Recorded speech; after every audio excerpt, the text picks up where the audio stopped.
Assalamualaikum warahmatullahi wabarakatuh. Jadi, perkenalkan nama saya Elda Dwi Payanti dengan NIM FT2018-002 dalam mata kuliah Fisioterapi Tumbuh Kembang Pediatri dan Geriatri yang berjudul Proses Tumbuh Kembang mulai dari embrional sampai lansia. Dalam konsep tumbuh kembang, tahapan pertumbuhan dan perkembangan, proses perkembangan pada manusia diawali dengan pembuahan, juga disebut fertilisasi. Fertilisasi adalah peleburan sel sperma dari alat kelamin pria dengan sel telur ovum. Proses tersebut terjadi di dalam rahim.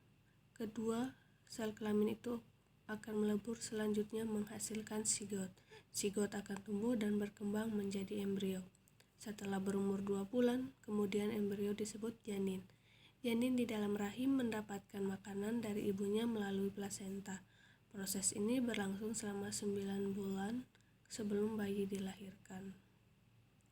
Dalam pengertian tumbuh kembang secara alamiah, setiap individu hidup akan melalui tahap pertumbuhan dan perkembangan, yaitu sejak embrio sampai akhir hayatnya mengalami perubahan peningkatan baik secara ukuran maupun secara perkembangan. Istilah tumbuh kembang mencakup dua peristiwa yang sifatnya saling berbeda tetapi saling berkaitan dan sulit dipisahkan, yaitu pertumbuhan dan perkembangan. Ada empat bagian yang berkaitan pertumbuhan dan perkembangan.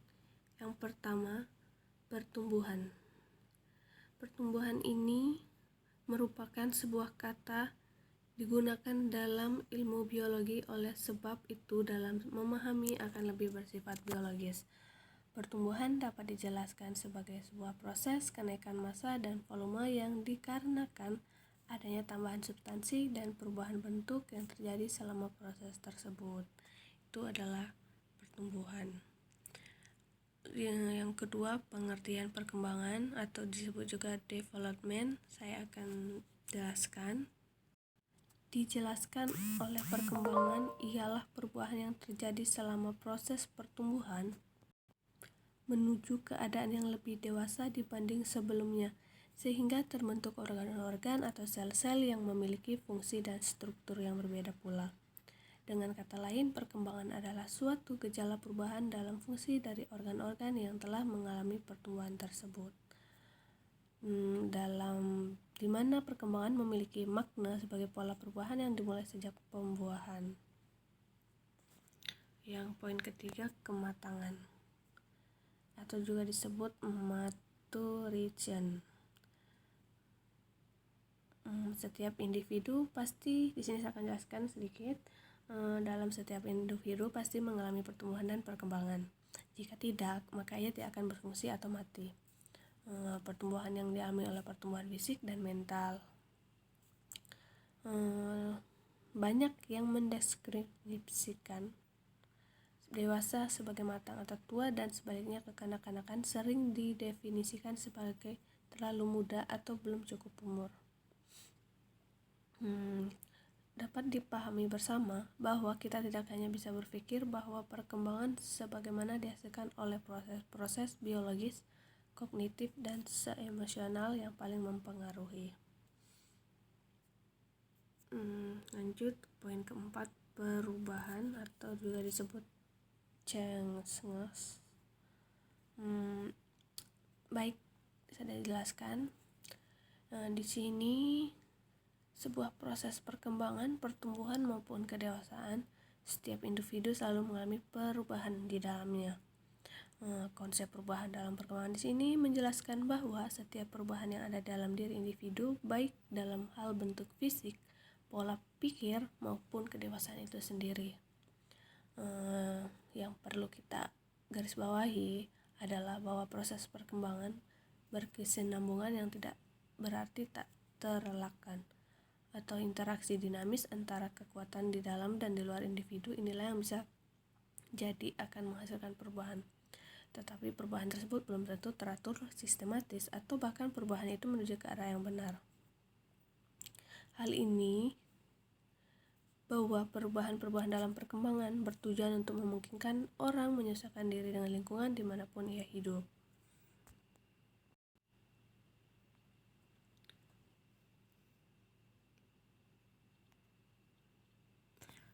Lanjut, pertumbuhan ini diikuti dengan proses perkembangan, yaitu proses biologis makhluk hidup menuju tingkat kedewasaan.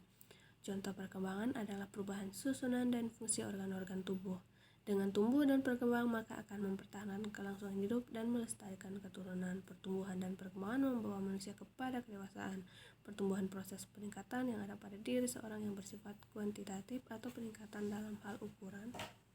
Peningkatan karena kesempurnaan dan bukan karena penambahan bagian yang baru.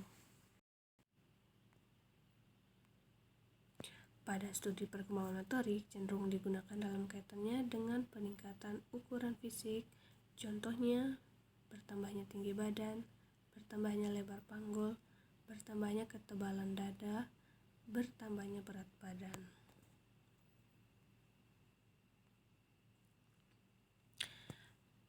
Bagian B, tahapan pertumbuhan dan perkembangan anak dapat ditentukan oleh masa atau waktu kehidupan anak.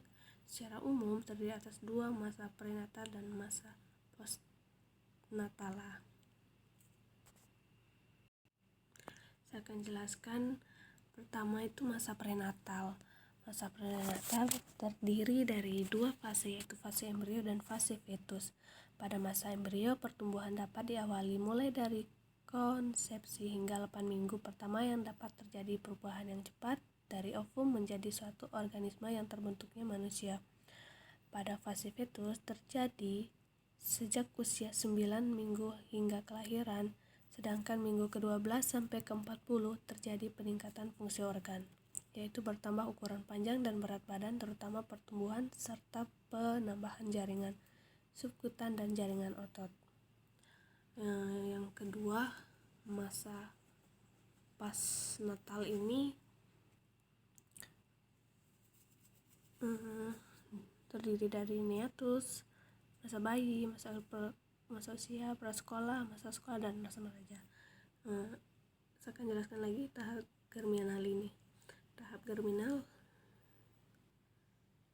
sama ya dengan masa prenatal. Pada masa ini, tahap germinal ini terdiri dari dua fase, yaitu fase embrio dan fase fetus. Ini sama dengan masa prenatal.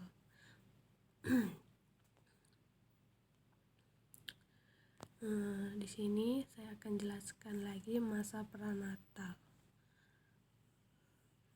Prenatal ini atau kelahiran terdiri atas masa neonatus, masa usia prasekolah, masa sekolah, dan masa remaja. Di sini saya jelaskan masa neonatus itu pertumbuhan dan perkembangan postnatal setelah lahir diawali dengan masa neonatus dari 0 sampai 28 hari. Pada masa ini terjadi kehidupan yang baru di dalam intrauteri, yaitu adanya proses adaptasi semua sistem organ tubuh. Pada masa bayi ini menjadi dua tahap perkembangan. Tahap pertama antara usia 1 sampai 12 bulan. Pertumbuhan dan perkembangan pada masa ini dapat berlangsung secara terus-menerus, khususnya dalam peningkatan susunan saraf. Tahap kedua, usia 1 sampai 2 tahun, kecepatan pertumbuhan masa ini mulai menurun dan terdapat percepatan pada perkembangan motorik. Lanjut, yang keempat, masa anak awal.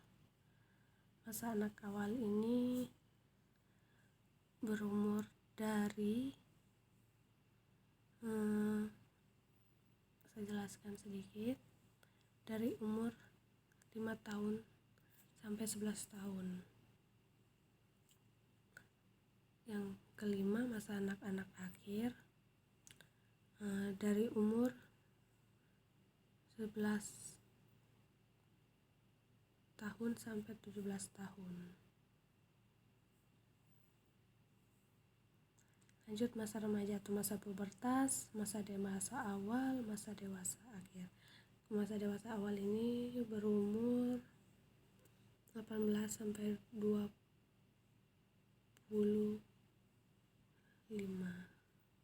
Masa dewasa akhir dari umur 30 sampai ke atas.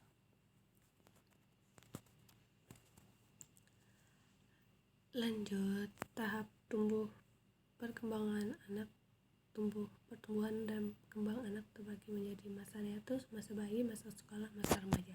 Seperti yang saya jelaskan sebelumnya, ada di slide sebelumnya. Masalah-masalah yang terjadi pada pertumbuhan dan perkembangan pada manusia yaitu C. Faktor yang mempengaruhi pertumbuhan dan perkembangan anak. Pertama, faktor internal.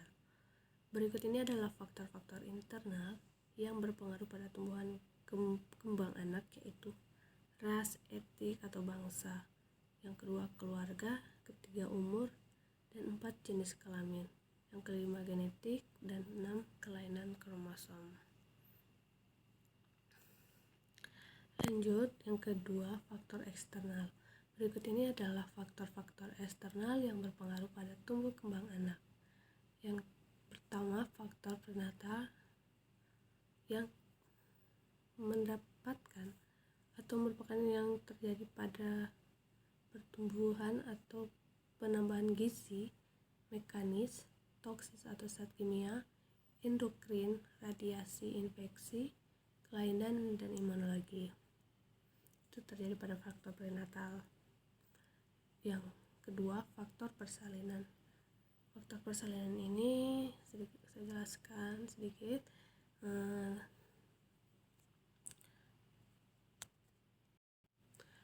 Lingkungan fisik dan kimia, saya jelaskan sedikit. Saya akan jelaskan lingkungan yang sering disebut adalah tempat anak tersebut hidup, berfungsi sebagai penyedia kebutuhan anak atau provider. Sanitasi lingkungan yang kurang baik, kurangnya sinar matahari, paparan sinar radioaktif, dan zat kimia tertentu atau pada merkuri, rokok, dan lain-lain mempunyai dampak yang negatif terhadap pertumbuhan anak.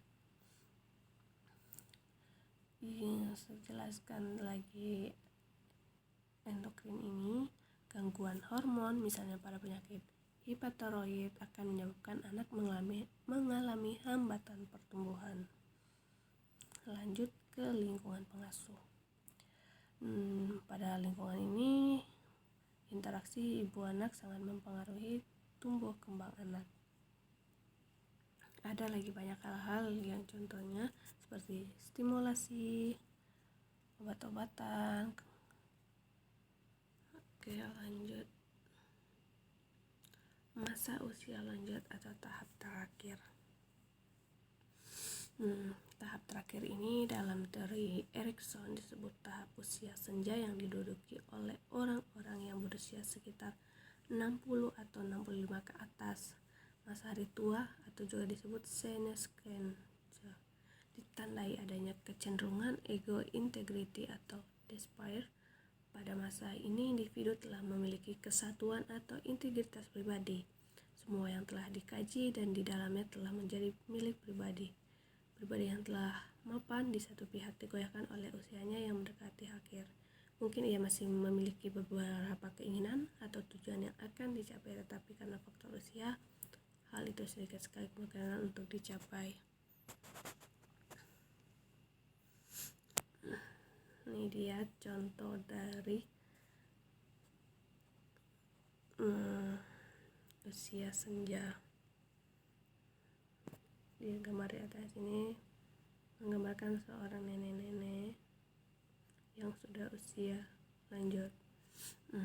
Lanjut, saya akan jelaskan dalam teori Erikson ini, orang yang sampai pada tahap ini berarti sudah cukup berhasil melewati tahap-tahap sebelumnya dan menjadi tugas pada usia senja, integritas, dan berupaya menghilangkan putus asa dan kekecewaan. Kecenderungan yang terjadi integritas lebih kuat dibandingkan dengan kecemasan. Dapat menyebabkan maladaptif yang biasa disebut Erikson berandai-andai. Kenyataan di masa tua sebaiknya jika kecenderungan kecemasan lebih kuat dibandingkan lebih kuat dibandingkan dengan integritas maupun secara malignansi yang disebut dengan sikap menggerutu, yang diartikan Erikson sebagai sikap sumpah serapah yang menyesali kehidupan sendiri. Oleh karena itu, keseimbangan antara integritas dan kecemasan itulah yang ingin dicapai dalam masa usia senja guna memperoleh suatu sikap kebijaksanaan.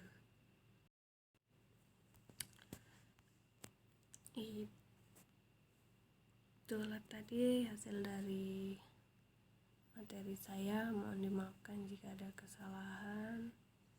Saya tutup dengan ucapan terima kasih.